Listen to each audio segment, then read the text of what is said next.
anorexia has the highest mortality rate of any mental disorder. And we know that people can have episodes of wellness, but they quite easily recur, and there is quite a chronicity with eating disorders. And it can take some years to recover from an eating disorder.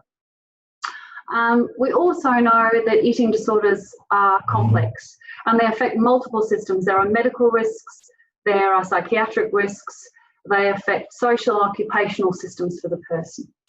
And quite often they cause people to behave in quite counterintuitive and unhelpful ways. Sometimes with little insight into the dangers that their behaviours pose. We know that the college guidelines do recommend multidisciplinary treatment for that reason, and it's really lovely to see that the new Medicare eating disorder care plans provide for both dietetic and clinical psychology input for up to 40 and 20 sessions. The other thing that I think we've got to really remember is from the patient's experience of eating disorders, isolation is a word that comes up a lot. Janet Treasure has done a lot of work. I can't say my own slide, sorry. Janet Treasure has done a lot of work finding out from patients their experience of eating disorders, and one word comes up time and time again, and that's isolation. So that's going to be a focus of a lot of what I'm going to be talking about. The first thing I think we've got to recognise is that eating disorders are quite prevalent. Around 9% of the Australian population could meet diagnostic criteria for an eating disorder. And if we then include subthreshold disordered eating, which could be the precursor to an eating disorder developing, that goes up to over 16%. Eating disorders aren't always detected though. We know that people will delay seeking treatment, sometimes for several years. Recently at CCI, the government service in Northbridge, Anthea Fersland did a survey of the general outpatients there, and they found that those being treated for other mental health disorders, of those 7.3% had an eating disorder that had been undiagnosed by their GP or their treating clinical psychologist. So there was no real lens for looking at their eating disorder through that. And only 22% of people with eating disorders do then access specialised treatment. So a lot of GPs are holding these clients without a multidisciplinary team. And I think one of the big problems is that eating disorders can often hide in plain sight. Around 80% of people with eating disorders aren't actually underweight. We know that binge eating disorder is the most prevalent of all eating disorders. And Jackie's going to talk quite specifically on binge eating disorder later on. And we know that atypical anorexia is twice as prevalent as anorexia nervosa. And they have the same diagnostic criteria, except for atypical anorexia, people don't have to have a low body weight.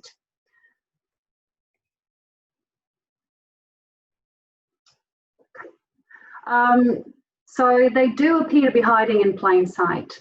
And one of the reasons people may not access treatment too is the isolating experience they have through their eating disorder.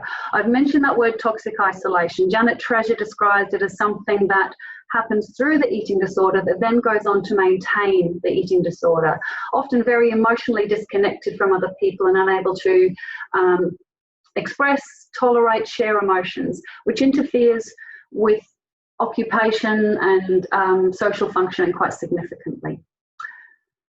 This is a bit of a messy slide, but I think it is such an elegant diagram of the isolating experience of eating disorders. And I'll make all of these slides available at the end of the presentation. But it illustrates beautifully how anorexia develops to isolate people. So it initially begins as this a small voice that claims to be your friend, that knows what you need in a way that nobody else in the outside world does. It's an internal private friend. And then in this, that's the top picture there. The second on the right, coming down clockwise, the voice gets stronger and makes quite seductive promises. It pulls you in internally. And the once friendly voice then on the next picture becomes really demanding and relentless, tells you that you're not trying hard enough and that you should be able to do better. And that introduces the notion of fear around the maintaining mechanisms of eating disorder. And as the progression of anorexia continues, the voice now becomes more brutal. And the harder you try, the more dissatisfied that voice is with your efforts. It tells you everyone is your enemy, to distrust people in the outside world and to try harder to meet its demands, and not to listen to anybody else because they will make you fail. And finally, the person becomes so subsumed by the eating disorder that they're unable to make changes themselves, and it requires external intervention to get them out of that cycle. So we can see from this diagram, and it is from an adolescent focused therapy manual by Maria Ganci and Lindsay Atkins, published recently. That's a fantastic book. We can see how initially the eating disorder is quite egosyntonic, in harmony with the person's sense of self. They don't want it to be taken away. It becomes part of their identity. And gradually they develop fear around this. There is a threat from the eating disorder if they do speak up, and a sense of leveraging through distrusting the outside world. I think there's also great shame in there too. A lot of the behaviours that the eating disorder gets people to undertake are very shameful to them. So laxative use, self-induced vomiting, binging and chewing and spitting are very shameful behaviours to acknowledge. So we can see from that diagram how people become really disconnected from others through that anorexic voice. And obviously, we've been through COVID restrictions quite recently, and I think this is another really extremely difficult layer to people's experiences that have made them far more vulnerable, and we've got to be far more assertive in our management with them and reaching out to them. If we look at what's happened for most of us, and I've seen this with a lot of the clients I've worked for, a lot of them have part-time retail or coffee shop jobs. They've lost their employment. People who are employed are working from home, and they've lost connection with others and lost part of that routine. A lot of those that have been studying, I see a lot of uni students, and their studies have all moved to online studies, and some are going to continue that way into semester 2. We've also seen social distancing measures and physical isolation that stop people from connecting with others. It's made them more isolated. I was also made aware of the sort of cultural concerns and media warnings about weight gain. I had no idea that the COVID stone was a thing, that there's been a lot on TV, newspapers and in social media, that people are likely to put on weight if they stay home. So that creates a lot of fear for people with eating disorders. And all of that leads to, there is no kind of frame of reference for normative or social eating. And there's a loss of those really protective, predictable daily routines in their life. Okay. I'm trying, I've lost this now. But, okay. So just a word on, are people more at risk medically through COVID-19? And obviously the short answer is we don't know, because there's not enough evidence yet. There's an often quoted study that is very old that says there's no increased risk, no evidence of increased risk for viruses in people who have anorexia. But what we do know is that malnutrition, reduced body fat, low carbohydrate stores, electrolyte imbalances can all compromise someone and make them more vulnerable to any sort of illness. And some physicians have also started noting that starvation physiology may mask the presentation of COVID. So a depressed body temperature might mask a fever, bradycardia might mask an elevated heart rate, and people with low muscle strength might not be able to mount a productive cough. So they may well present as asymptomatic. But I guess I'm here to talk more about the kind of psychological risk and how we manage that in COVID-19 and beyond. So we know that co-occurring anxiety issues are very common in people with eating disorders, and that uncertainty around daily living has really increased, and the risk to them has increased. So we know that there's an elevated level of anxiety in a lot of people with eating disorders. And there's either been possible or perceived food insecurity for them too. A lot of the clients I see are quite rigid in the brands they'll choose and the types of foods they'll choose. And there can be a lot of panic around buying different foods.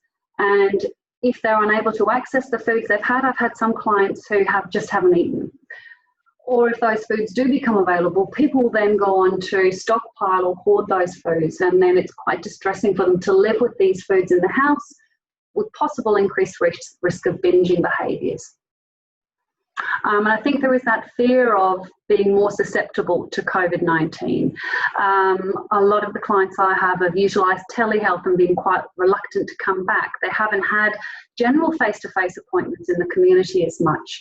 They've avoided supermarkets as crowded places as well. It's often quite difficult for people with eating disorders to go to supermarkets and go shopping. So it's been really an additional challenge through this. And the use of telehealth has also meant for challenges in monitoring of clients. I know at the private practice I work in, we've been trying to do collaborative weighing when the client's at home with a supporter or by themselves in that containing environment when a therapist is present, but it's still been very challenging to do. Probably need to offer some good news at this point. So, you know, what we do know is eating disorders are treatable, but we all need to develop kind of forensic eating disorder lens, because early identification is really quite critical to beginning treatment.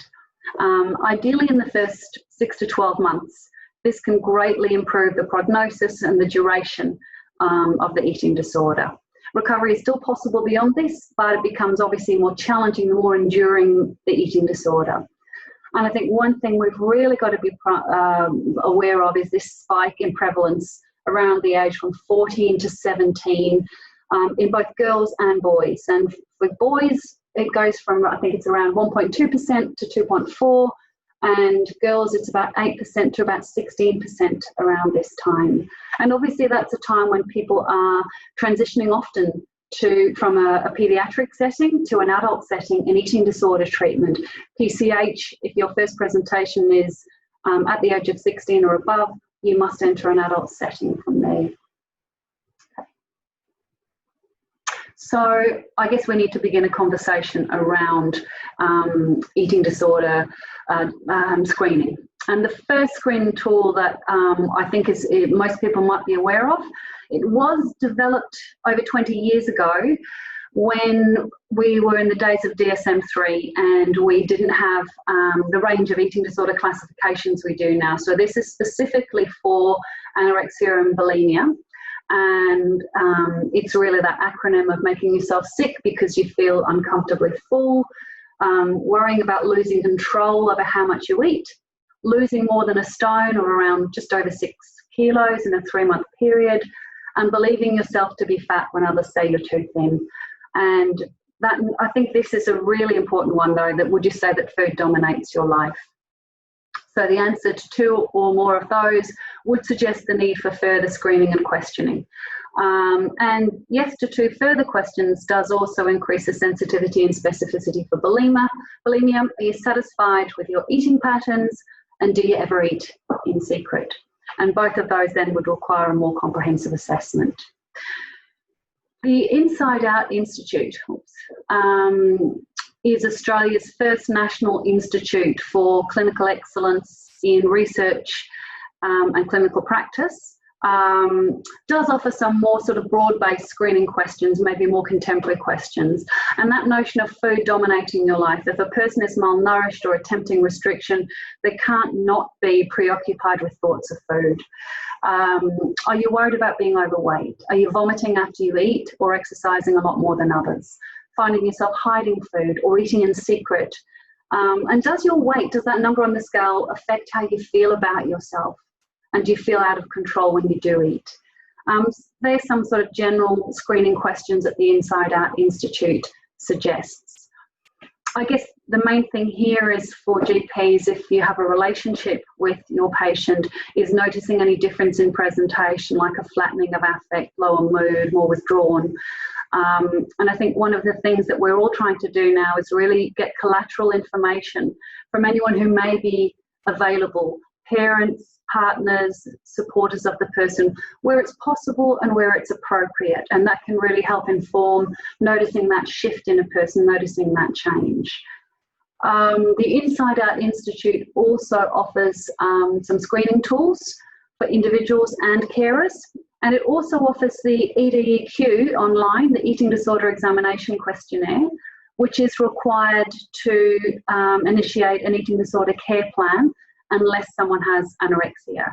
So it offers an online EDEQ and online scoring available as well. So that can be quite helpful too for a person to undertake. Okay, so what do we need to do to manage eating disorders? And I have worked with quite a few GPs, and I think one of the things that people are really concerned about is holding a patient on their own. And so obviously the new eating disorder care plans recognise that multidisciplinary team management is essential, with the GP at the cornerstone of that, but a specialist clinical psychologist who can undertake one of the evidence-based treatments that has been mandated through the new initiative, a specialist dietitian who really understands eating disorders, potentially a psychiatrist in need where there are co-occurring mental health issues, where there is increased psychiatric risk, or where a person may need to be admitted to a hospital. One of the things I think that can also be important that is, I think people are less resistant to, is exercise physiologists and physios to help where exercise is part of the formulation or part of the symptomatology. And Ramsay Health Plus does have one exercise physiologist here who specialises in eating disorder treatment and runs an exercise, a way to relate to exercise. And the other thing again is, where possible, helping the person lean into parents or carers or supporters as much as possible. There's a lot more around now to support and skill them. Only where it's obviously appropriate, and the client has to be able to indicate a preference for this. And I think, you know, what COVID's really illustrated to me is the importance of having multiple contact points for these people, because they've withdrawn further from connecting with people. So multiple contact points, clarification of roles, and a way to monitor them. As I said before, we've been doing weighing even via telehealth. We were doing OBS at Hollywood for people whose GPs were doing telehealth. We can't do bloods, but we could do OBS for them as well.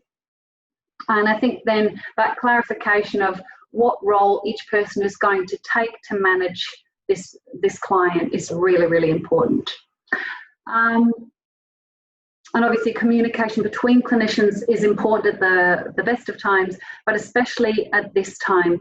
If a client hasn't presented for treatment, I would usually advise a GP. I've had GPs advise me if they haven't presented for their appointment. And as much as possible, reaching out to that person just to find out what's happening. Because I think although our COVID restrictions are relaxing, the effect of this is still being felt by people with eating disorders. And I've had to contact a few of my clients because they haven't presented through telehealth. And our reception, we have great reception at the Swan Centre, and they've been a great help there, just helping reach out to the clients. Okay. But I think also what COVID has illustrated to me is that we probably need to try to augment this connected care, this multidisciplinary team management at times like this of extra vulnerability. So, you know, the patients themselves, they're supported by the multidisciplinary team. There is a great app they can use that clinicians, psychologists like myself can be interactive with. So I can see on a daily basis who's logged in, who's logging their food, who's telling me what their mood is like, and it's really very little impost on my time to do that. And it's a really good self-monitoring app that's very interactive. It's also a good reminder. It'll remind you if you haven't logged in or why you haven't eaten dinner. It's like a little tap on the shoulder to remind you that food is important. And it offers a really nice little reward system. If you eat all your meals, it's like a star chart type system. It'll offer you pieces of a jigsaw or something that you've nominated that's important to you, and you get this kind of virtual gift at the end of the day.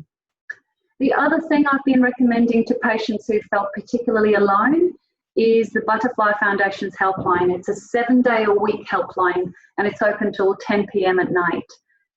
If people feel that's a little bit confronting, they've maybe gone more to the live chat, so that's also available. So it's maybe a little bit less confronting than speaking with someone. And there is an email function. And that's 7-day-a-week service. And I've been over to Crow's Nest and I've seen the people that work there, and they are really well trained and they're specialists in eating disorders.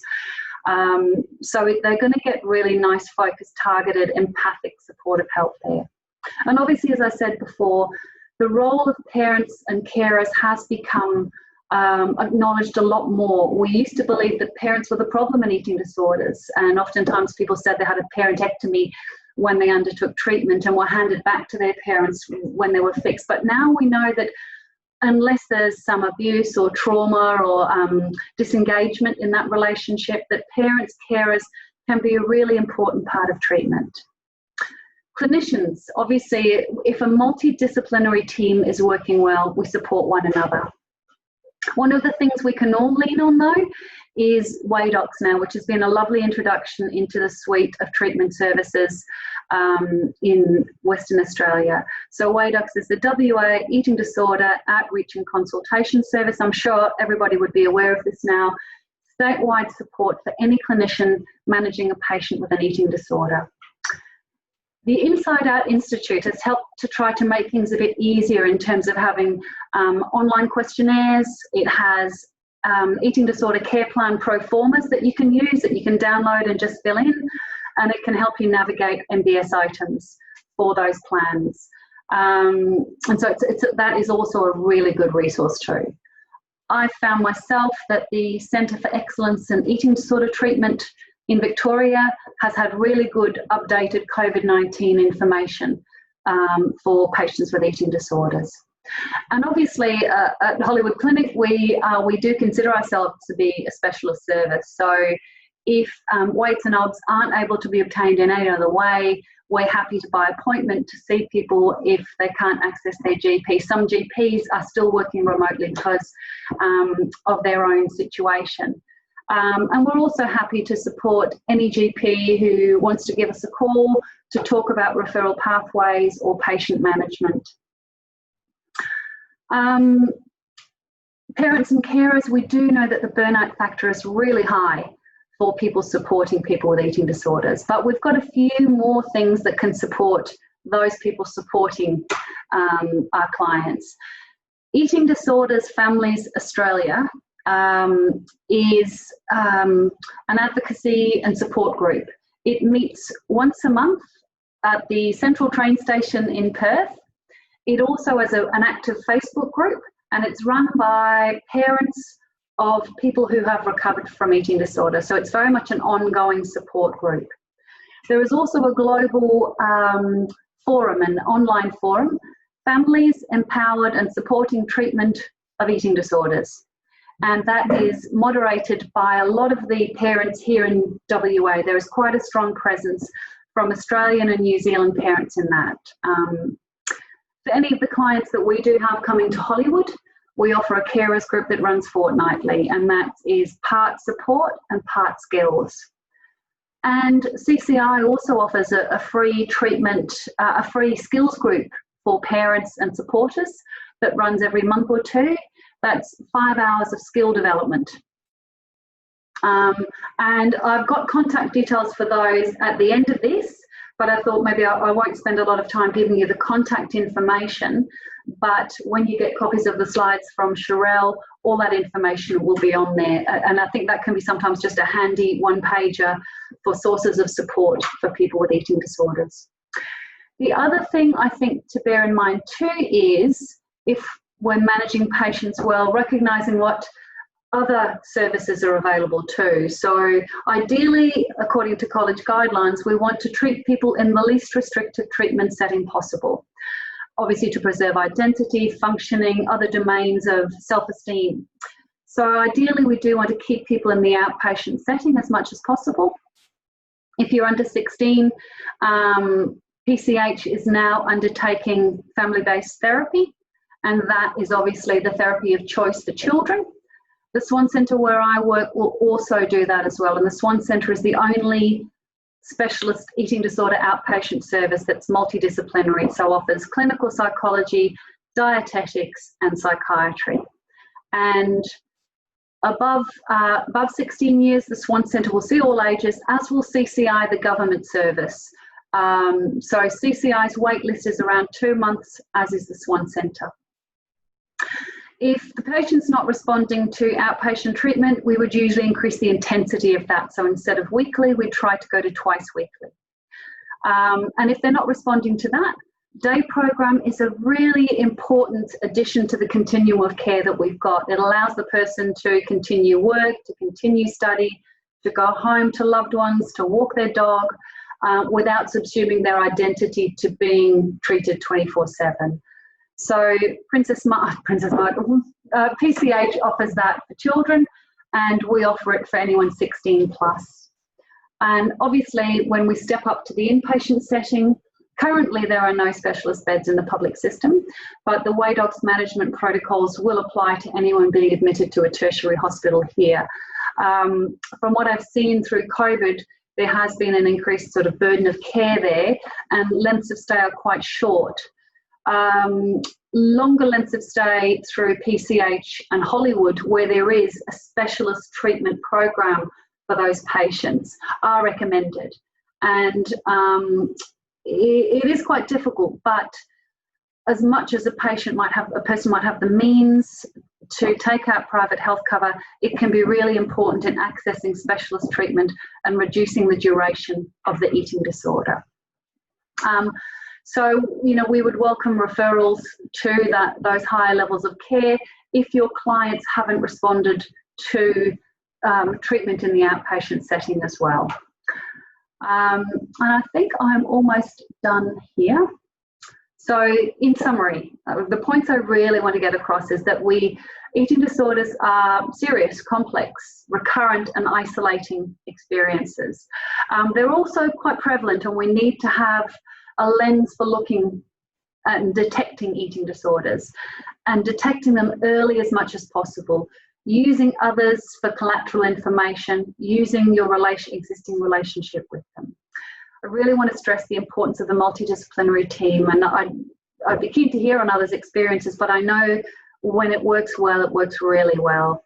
And really, because clients may have increased their isolation, they still may not have found employment or returned to study, trying to engage the client through multiple contact points and reaching out where possible, although it's busy, communicating within the team to find out if clients may be at additional risk.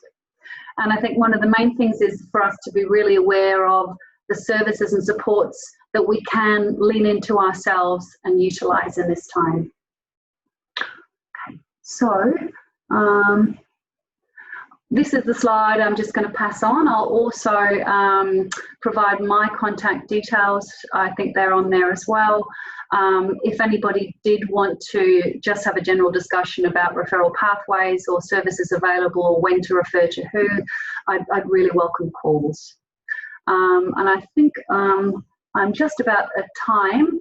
So do we have time for questions or comments at the moment, Cheryl? Yeah. Okay. You just need to, if you want to ask a question, you just need to unmute yourself because you're all on mute at the moment. Oh, there's a chat.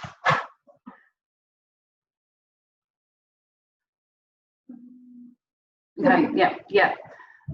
That's a really good question. So we've got the question, what would you recommend us to do if the client does not want to engage with the service? And it's a really common problem. I've found that sometimes you can bypass the client's resistance by referring them to someone they don't see as confronting as a psychologist. I think sometimes leading with a psychologist is really hard.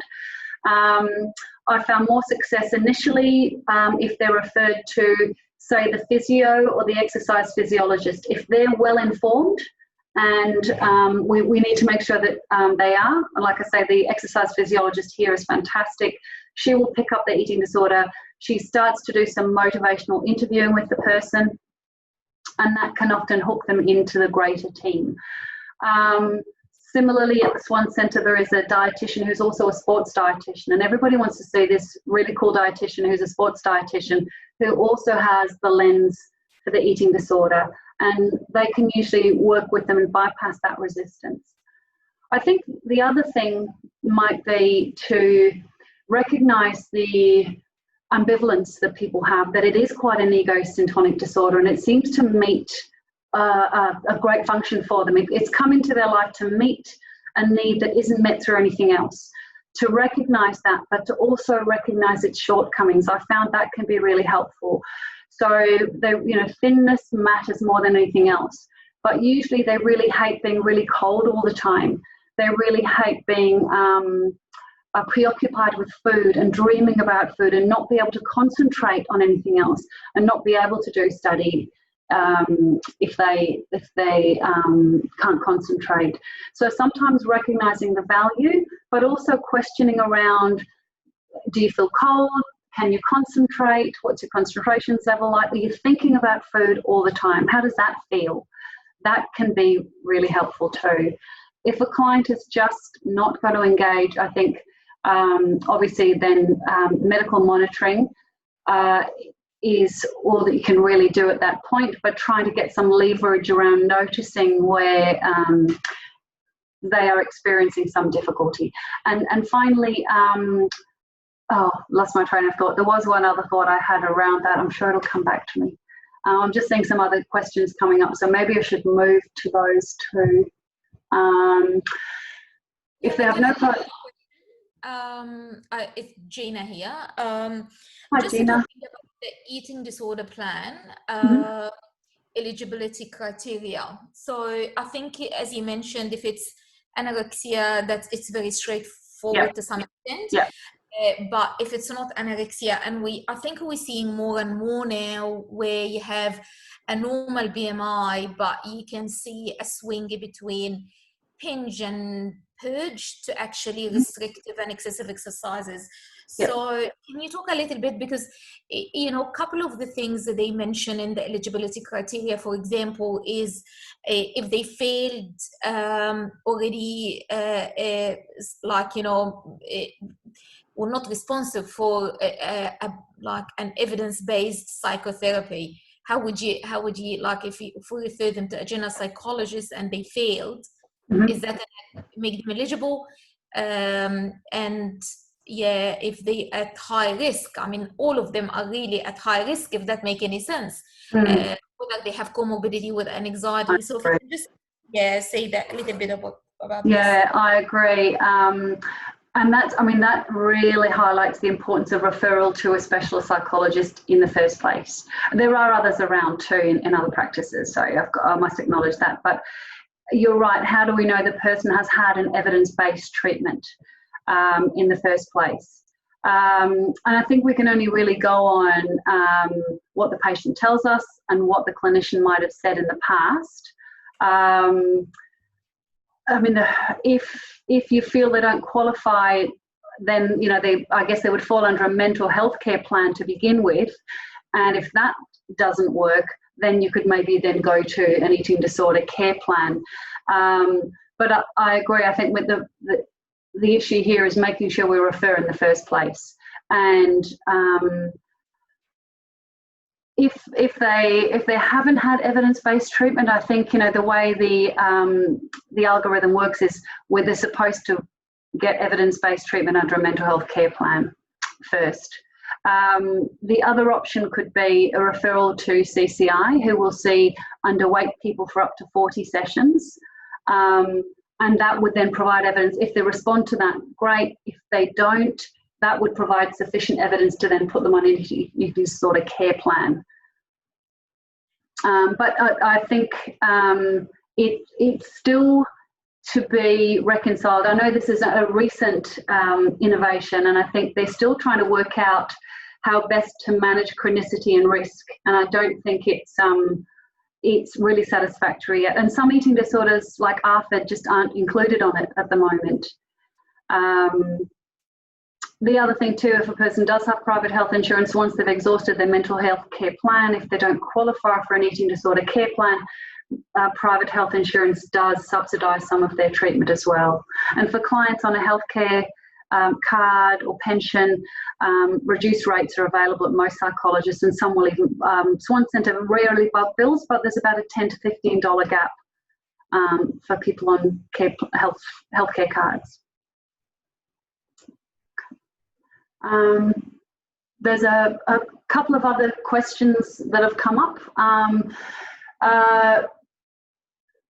Good question. How does Swan Centre manage patients with other mental health diagnoses, for example, borderline, who also have an eating disorder? Swan Centre is very much a specialist eating disorder treatment setting, and the primary lens that we would use would be the eating disorder. And oftentimes the eating disorder really is holding back treatment of, say, borderline personality disorder, because it's used as either self-harm or a coping mechanism. So first and foremost, we would institute regular, adequate eating. That's the foundation of any kind of treatment. That other treatment can't occur until the person's eating regularly and adequately. And until that happens, and especially if the patient is underweight or malnourished, we wouldn't start other treatment. But we do have a broader range of skills, and we can do treatment of other disorders.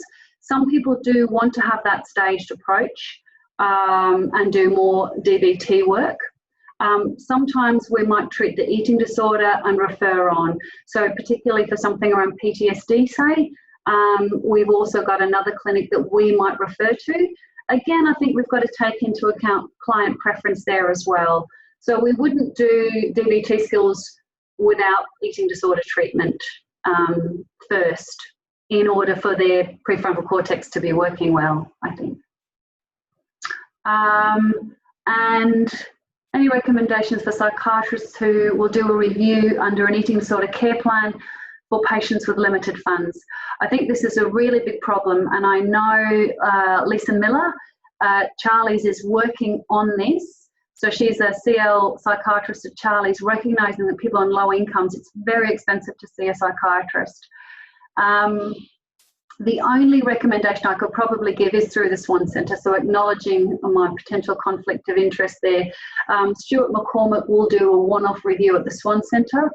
For patients, there is an out-of-pocket, but I know he's not one of the more expensive psychiatrists around, and he's very skilled at eating disorder and BPD presentations. But I recognise that as a really big problem, and I know Lisa Miller is trying to develop something like a pared down version of a day program in the public system, and the opportunity for psychiatric review with one of their clinicians. They were looking at funding for that, I believe, but the reallocation of finances due to COVID has meant that they haven't been able to continue with that as priority. So she's very determined a person, so I think she will get that back up and running. But yeah, I agree, it is a problem. Okay, where should I recommend a patient to go if they have no private insurance or they can't afford a gap fee for counselling and dietitian? I think then if they're an adult, it has to be CCI, and CCI has a great evidence base. The main disorders they treat, though, are anorexia and bulimia. They don't currently treat binge eating disorder or ARFID. So if they have no private insurance, that would probably be the only place to go. Other than there are a couple of GPs who are, a couple of clin psychs in the city who are generalists with eating disorder experience, who I could recommend. If anyone wanted to give me a call, I could certainly recommend some of those GPs. I don't have their name, some of those clin psychs, sorry, I don't have their names at the moment, but I'd certainly be happy to speak to anybody individually about that. They can be hard to get into, though. That's the downside too, because those services are quite in demand. And I think that was all the questions that came up on the chat, and I'm just getting a little bit of a wind-up noise now. So I'll hand over to Jackie, and please feel free to call me if you have any more specific questions. And if there's any time at the end, I'll be happy to take further questions. But thanks all very much for tuning in. I'll hand over to Jackie now. I'm just going to try and get the screen. Full screen. Let's have a look. Yeah, right. That's that. Where's the other one got to? That one. Wait. That one? Yes.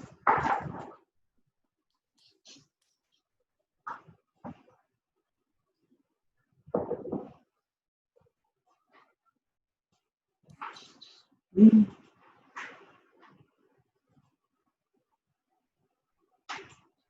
we go. Thank you. Yeah, and it's just the mouse up and down. Hi everyone. So my name is Jacqueline and I'm a clin psych reg here at the Hollywood Clinic. So I work closely with Fiona and also alongside her in a different team as well. So tonight I'll just be talking about binge eating disorder because it's one of the newer disorders and there's a bit of a lack of information that is around and available to treating clinicians. So I think it's a really important topic that we can start to get out there. There's also a lot of new evidence-based information that's coming out around binge eating and binge eating disorder. So I'll be sharing some of those ideas with you tonight. I just want to flag that some of those ideas can be a little controversial and they can sometimes be in conflict with what some of the long-held understanding about weight and weight management are. So maybe consider tonight as a bit of a planting of the seed or a bit of a suggestion or a philosophical shift perhaps, something just to have a think about and see how it might impact your practice or your approach to weight and weight management in the future. I also just wanted to acknowledge that I work in a multidisciplinary team here, so some of these ideas are quite collaboratively assembled. Dr. Vash Singh is our consultant psychiatrist. Dr. Nikki Cummings is the clinical dietitian on our program who has really held a big flag for this program since the beginning, and Anna Dawes, our mental health nurse as well. So I represent a whole group of people here who aren't in front of you tonight, but I promise their ideas are shared here. So what I wanted to cover tonight is just talking about what some of the most common misconceptions can be about binge eating disorder. I'll cover the diagnostic criteria and go through some of the differential diagnoses because it does present sometimes quite similarly to other disorders.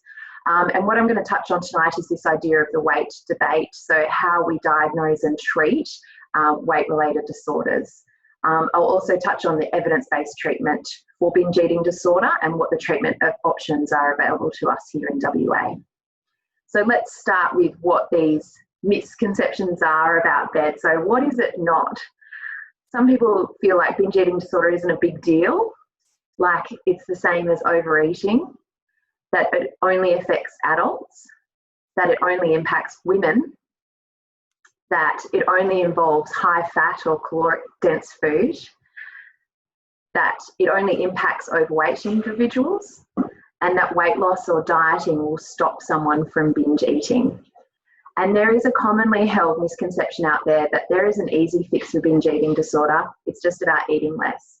And hopefully by the end of this talk, we'll be able to cover all of those questions or these misconceptions and give you a bit of information about that. So let's start with the diagnostic criteria. I mean, this is a pretty new disorder in the scheme of things. It only came out in 2013. And so we're still grappling with the appropriateness of some of this criteria and the relevance as well.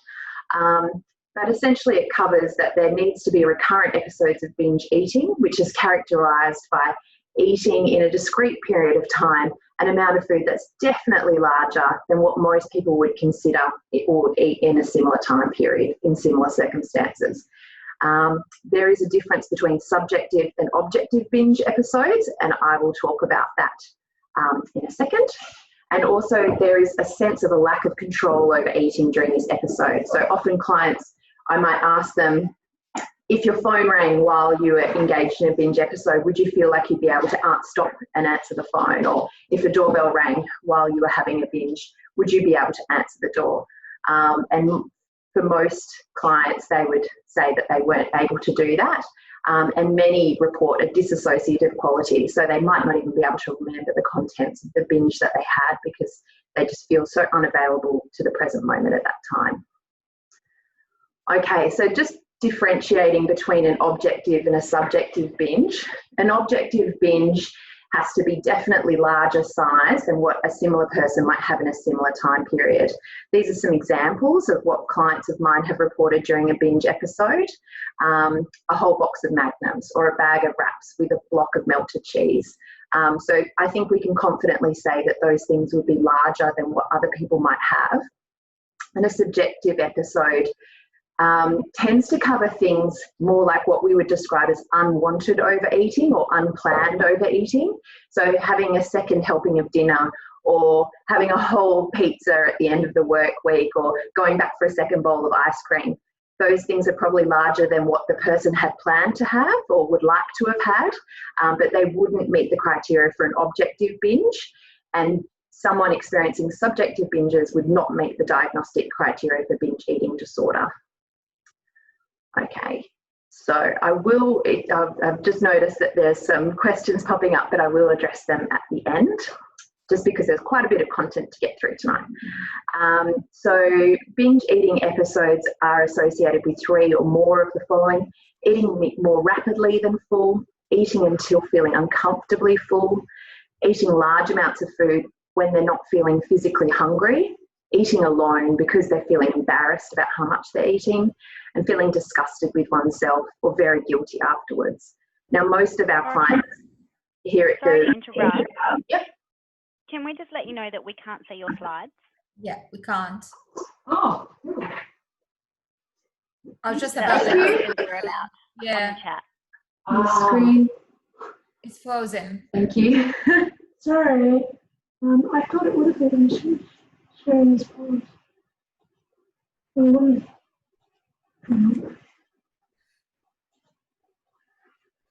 it's gone.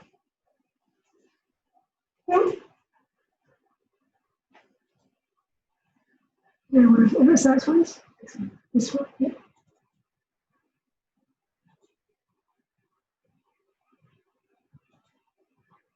Can you see that now? Yeah. Yep, great.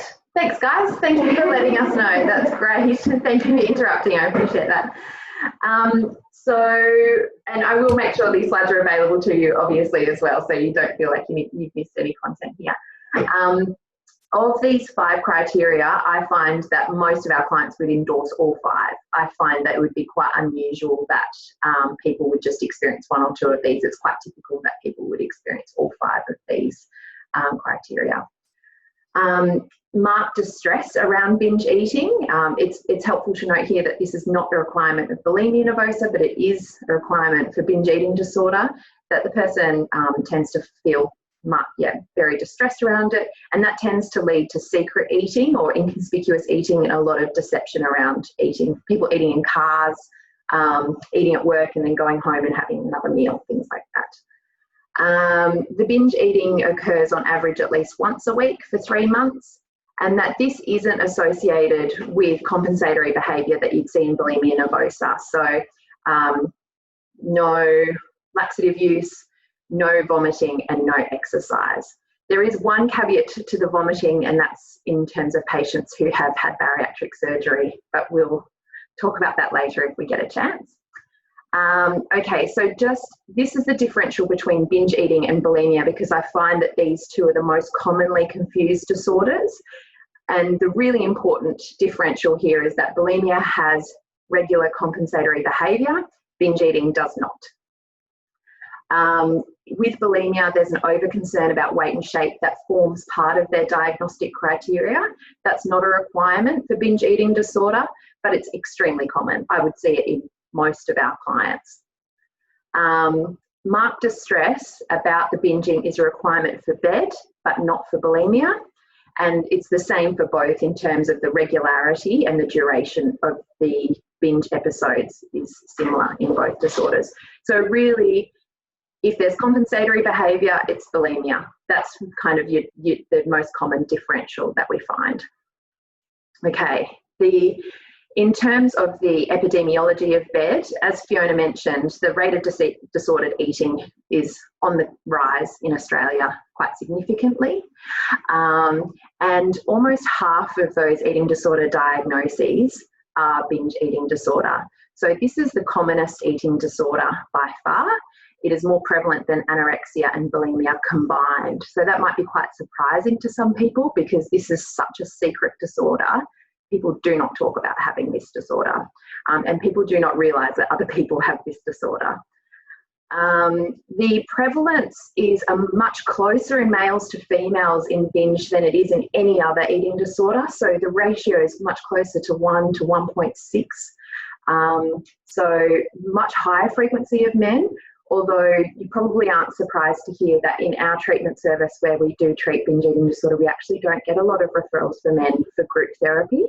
And so we know they're out there, but we haven't been able to access them in terms of being able to offer support at this stage. It does tend to have a later onset than other disorders like anorexia or bulimia. It tends to kick off in later adolescence or early adulthood, but that's not a requirement. It could happen before or after that. What we're starting to notice is that it's quite common to see that there's a history of food or weight control imposed on these patients since childhood, and it's actually one of the biggest risk factors for BED. So you'll often hear stories about clients having food limited to them or food access limited to them from very young ages by their family, and that's one of the biggest risk factors for developing binge eating disorder later in life. And it's also helpful to note that BED is more prevalent among people seeking weight loss treatment than in the general population. So you'll probably have patients coming to you asking for support in weight loss, when in fact the problem is a secret eating disorder. So it doesn't help, but these people are tending to be, their symptoms are being masked by their desire for weight loss, when in fact the uncomfortable relationship with food is actually at the heart of this. Okay, so I just wanted to really clarify as well that obesity or people in a larger body do not necessarily have binge eating disorder, and people with binge eating disorder do not necessarily present in larger bodies.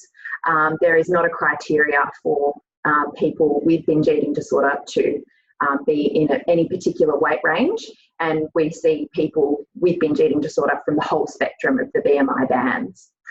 So it certainly doesn't just impact overweight individuals. Okay, so this is a formulation for BED, or a way of understanding the function and the maintaining factors of binge eating disorder that I have borrowed from CCI. So although they don't treat binge eating disorder specifically in their individual treatment, they do have some really helpful eating disorder modules that also address binge eating. And really at the core of this eating disorder is a self-worth that's based on a person's eating habits and their perceived ability to control these. Their ability to control their shape and weight is absolutely at the core of this. That tends to lead to dieting, weight control behaviours or strategies, which then of course triggers starvation syndrome and a preoccupation with food. As we know, diets don't last forever, and eventually once that diet runs its course and someone needs to break those rules, it will trigger a binge episode. A binge episode that has significant amounts of distress and shame associated with it then just reinforces that unhelpful core belief of this person feeling only valuable if they're able to control their weight and shape. So this really taps into that myth that weight loss or dieting will stop someone from binge eating. In fact, it's quite the opposite. Binge eating disorder is maintained by efforts to lose weight. So any messages for these people to try and go on another diet or lose weight is actually going to be strengthening their eating disorder. This is really concerning from a GP perspective, and it is for us as well, because often people feel a little bit helpless, like, well, what am I supposed to do? Our training tells us that we really need to encourage these people to lose weight, and you're trying to tell me that telling this person to lose weight is actually iatrogenic, like I'm actually going to be doing harm to this person. And that's the problem, is that trying to encourage these patients to lose weight is actually perpetuating the disorder. So that's actually going to be complicating things for them rather than making things easier, which is further complicated by them often being those people seeking weight loss treatment. So it's a real bind that this disorder puts the medical community in. Let's look at why it's not helpful though, and how we know that diets aren't helpful for people. The set point theory is a hugely complex model that I've written some notes down so I can try and explain this very, very complex issue in as discrete time as I can manage in this PowerPoint presentation. But essentially, when you go below your body's natural set point, your appetite and metabolism adjust to try and return you to that set point. So your metabolism is likely to slow down to try and conserve energy. Your body will start to sense that it's in a state of semi-starvation, and it will try to use those few calories that it receives more effectively. You might find that you're sleeping more, your body temperature will drop, and thoughts will become more preoccupied with thinking about food or how to access it. This is reinforced by hormone things like leptin, glycogen stores. Just as your metabolism will slow down when you go under your body's set point, it will also increase when you go over it. The body will try and fight against weight gain by increasing metabolic rate, rising temperature to try and burn off unwanted calories. Essentially, a set point is a predetermined, roughly 5 to 7 kilo range of body weight, that your brain wants to maintain, and it will defend against regardless of the person's caloric intake. From an evolutionary perspective, we can see how the hypothalamus is activated most when you go under your set point in order to bring you back from starvation. It's not quite as effective when you go over the set point. Usually your body will just adjust to this set point at a higher weight once you've maintained it for some time. So this means that a pattern of yo-yo dieting is actually more likely to slowly ratchet up a person's set point over the span of their life. This is just one way of understanding how consistent dieting is actually a very fast way for a person to diet themselves into a larger body. Because we know that dieting isn't an effective long-term strategy for weight loss, we also now face the reality that consistent dieting can actually contribute to increased risk of long-term weight gain and developing obesity later in life. And we can look at MH and MRC clinical practice guidelines for this, who state there's actually level A evidence that says that regardless of the degree of initial weight loss, most weight is regained within a 2-year period. So those behavioural weight loss strategies are really quite fruitless. And actually, when you're combining that with someone with a persistent poor self-efficacy or a self-worth based around being able to maintain their shape and weight, it's actually quite harmful.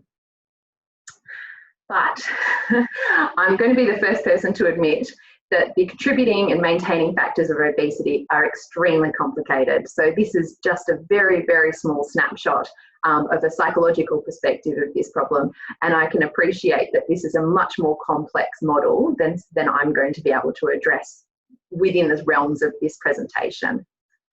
I can give you a little bit of information about mortality though, and I hope that helps.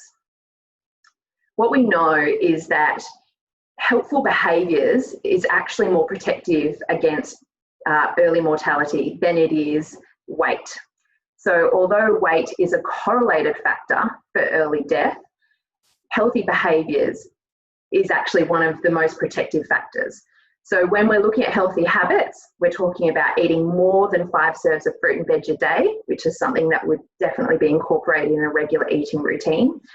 Not smoking, minimising alcohol use and regular exercise. If you can be doing all 4 of those healthy habits, it actually doesn't matter which is number when we're looking at 4 on the scale. It actually doesn't matter what body size you are, you're all at the similar risk of mortality. The increased risk of weight is only impacted when a person is not engaging in those healthy habits.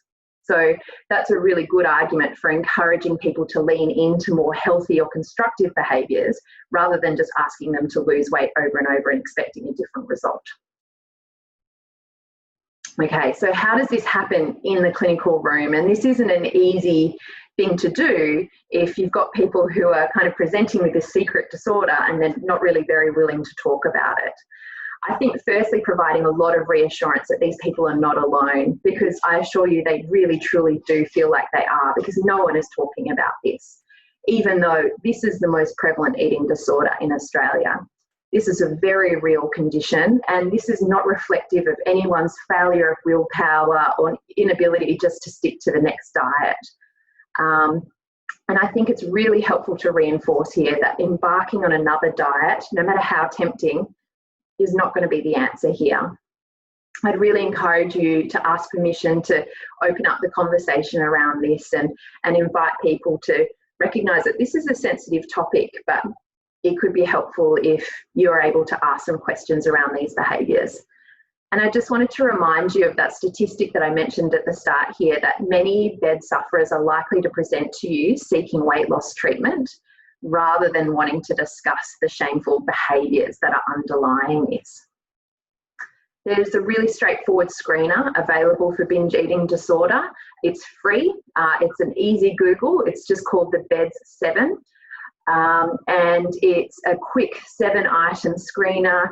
I'll again provide these slides so you don't have to quickly try and read all these items. But essentially, if a patient ticks anywhere in those shaded grey areas, they would meet the diagnostic criteria for BED. I just wanted to point out, though, at item 7, they provide a differential diagnostic item around whether you make yourself vomit as a means of controlling your weight and shape. And we know that bulimia is a bit more complex than that. So that's not just the only compensatory behaviour available in bulimia. So if it might be worth just making sure that they're not also abusing laxatives or engaging in compensatory exercise as well.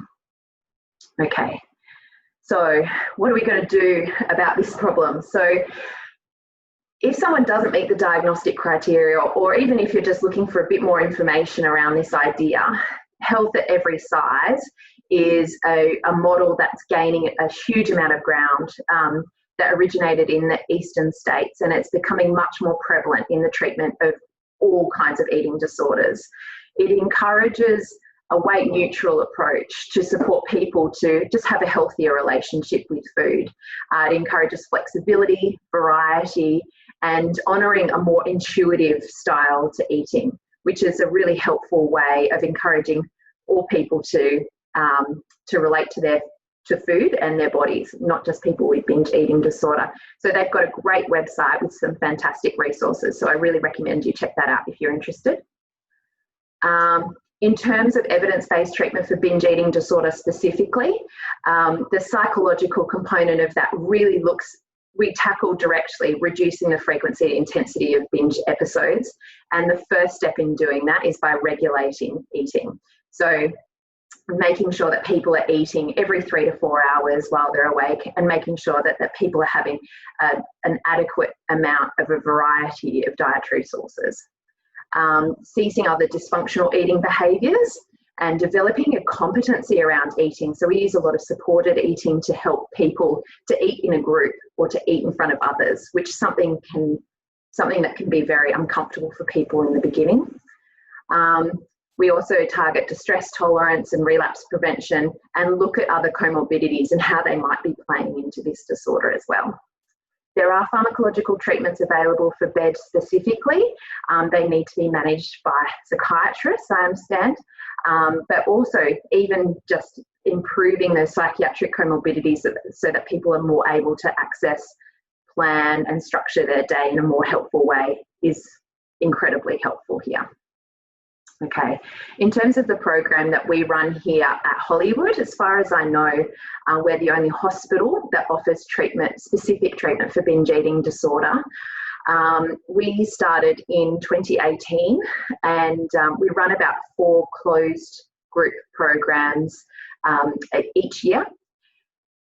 Really, we're a weight neutral program, so we don't use weight as an outcome for people's success, but we measure our outcomes according to the reduction of the frequency and intensity of binge episodes, and also the increase in intuitive eating or eating competencies. We can also offer an inpatient admission if people need a bit of a circuit breaker to help normalise eating before they join the program. And we offer a supported eating platforms to help people be a bit more exposed to social eating settings. There's also some expert information in there from psychiatrists, dietitians, exercise physiologists etc. So treatment options are pretty limited in WA, unfortunately, at the moment, but hopefully that's changing. The Swan Centre not only offer individual therapy for people with BED, but also run a group-based program in the evenings. At Hollywood, we have the day program, and we can also offer inpatient, but it is very limited at the moment in terms of access. I think CCI is still working on finding a protocol or finding availability for binge eating sufferers. Okay, so I just wanted to recap on some of those misconceptions, and hopefully we've addressed all of them tonight. Obviously, binge eating disorder is a big deal. It's the most common eating disorder we have. It's not the same as overeating. It's quite different and comes with a whole swag of social and emotional difficulties as well. Not only affecting adults, but also adolescents and starting as early as childhood, impacting men almost as commonly as women.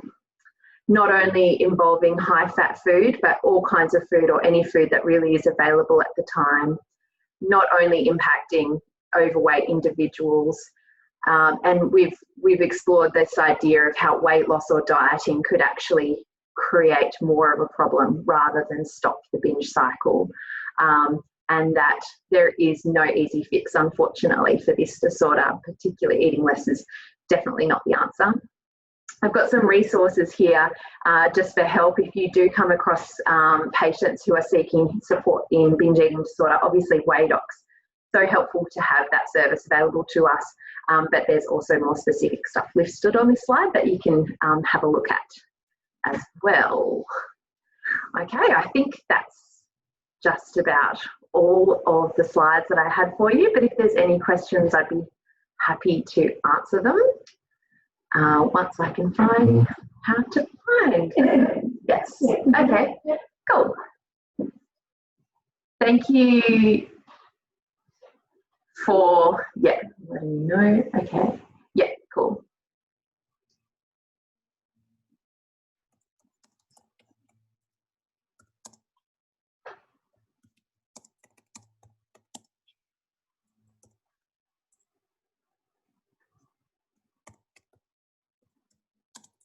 I can hear typing, so I'm going to assume there's a question on its way. If anyone wants to unmute themselves and ask a question, you can chat out. yeah, just have a shout. Make sure I'm looking. Message. Okay, how old? Okay, so we have the same eating disorder guidelines for BED as we do for general eating disorder programs, so 16 and up we can see for binge eating disorder. So what's the evidence with the CBT in binge eating disorder? Like good evidence? Yeah, it's the gold standard at the moment as treatment for binge eating disorder, but I also really want to acknowledge just how new it is. And so there's not a lot of programs available to compare the efficacy. We evaluate our own efficacy, and so we're confident that in terms of using this approach, it does help people to minimise and eliminate binge episodes. But on a more global scale, this is still really being developed. And so there's a few different approaches that are being addressed in Australia at the moment. We're just using a model from Melbourne, but also it's the current gold standard for binge eating disorder. So that's what we're using. And what's the referral pathway to Hollywood? I mean, I know there's one, but just a direct general referral to you guys, or? Yeah, absolutely. So a GP referral just to come straight to us, just acknowledging what disorder is required. So for binge eating disorder, we can definitely refer just straight into the program. We have our own assessment protocol, so we also assess clients just to make sure that they're a good fit and their goals align with the program. But yeah, you can just refer in. The only requirement, of course, is having the private health insurance. But we can also help people with that in terms of accessing that if they need the mental health waiver as well, so they can access treatment sooner if required. And you do accept, of course, the mental health care plan and. I'm not as you would say in an outpatient setting, so they would require private health insurance to do that because it's just the group program that's being offered at the moment. Yeah. And for other services, Jackie, that might be a question to Fiona. For other services, for anorexia and other eating disorders, you do accept a mental health plan? If it's not at Hollywood, so not in the private healthcare system, it would just be the GP referral. For outpatient services, absolutely, and we'd recommend SWAN being the specialist eating disorder service. But I guess the difference here is that if it's outpatient, then that's the pathway that you'd be using the mental health care plan, whereas in a hospital setting, you'd be using the GP referral and health insurance to access. Okay.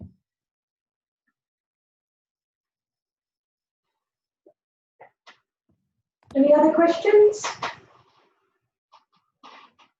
I think we're probably good for time. Excellent. Wonderful. Thanks so much for your time, everyone. And I hope you found it helpful.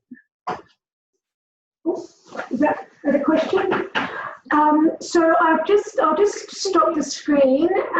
So what, okay, I was just going to get up.